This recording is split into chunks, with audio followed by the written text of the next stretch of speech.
Barack Obama in August of last year. Quote, "In the first 100 days of my administration, I will travel to a major Islamic forum and deliver an address to redefine our struggle. I will make clear that we will stand with those who are willing to stand up for their future and that we need their efforts to defeat the prophets of hate and violence." Close quote. What do you make of those two?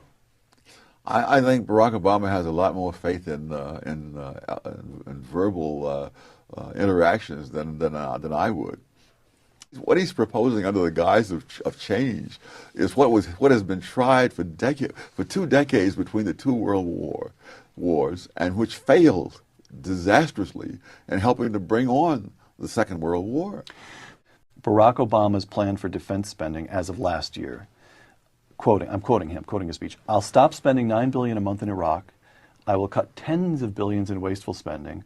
I will cut investments in unproven missile defense systems. I will not weaponize space. I will slow our development of future combat systems, and I will institute an independent defense priorities board to avoid unnecessary spending." Close quote. Well, that's straight out of the 30s.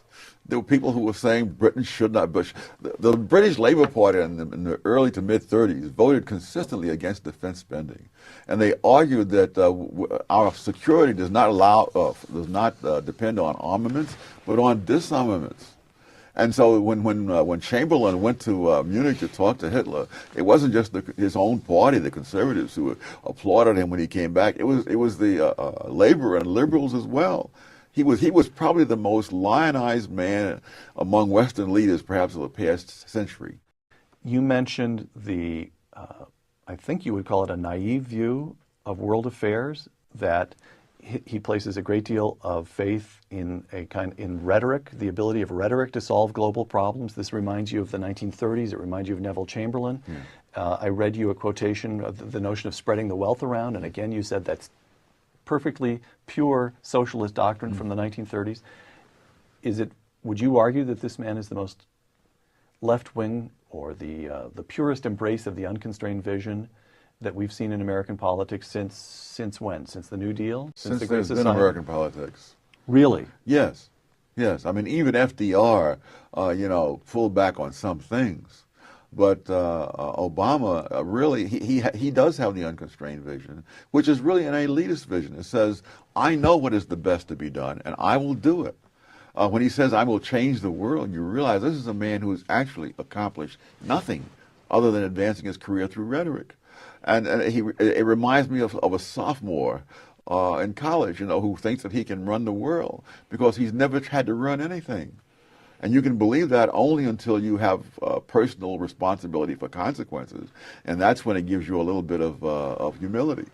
Why don't the American people see through that? Isn't that the fundamental bet that the founders made, that that voters would see through, ultimately they'd see through nonsense?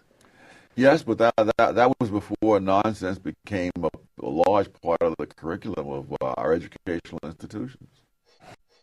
I was talking about this with a colleague of ours the other day, Tom McCurdy, who's an economist here at the Hoover Institution, and Tom said, well, remember what happened when Bill Clinton became president. His point is the American people are about to get an extreme illustration of the way government intervention messes things up. Bill Clinton offered only a mild illustration, and yet even under Bill Clinton, it was only 2 years before there was enough of a backlash response that Republicans took both houses of Congress away, and the man was boxed in from that point forward. That's a pretty optimistic reading of what might happen. In fact, very optimistic. Yes, because there is such a thing as a point of no return, and if in those first 2 years Iran gets nuclear weapons, we will be at that point of no return, and the next generation will live under that same threat and as far out as the eye can see. And so sometimes people who are very clever say, it's just as well to let these guys get in there and discredit themselves, then we'll win in the backlash. People said that when Hitler was arising in Germany, and many of those people who said that died in the concentration camps. Which is a smaller tragedy than a nation dying, in a sense. Before the primaries had ended, you wrote, Hillary Clinton versus John McCain. I wouldn't know whether to vote Libertarian or move to Australia. Now we know it's Barack Obama versus John McCain. You'll vote for John McCain, but hold your nose. What's your fundamental outlook? The difference is that the Clintons had the saving grace of utter lack of principle, which meant that when they saw which way the political winds were blowing, that's the way they'd go, regardless of what they'd been saying before.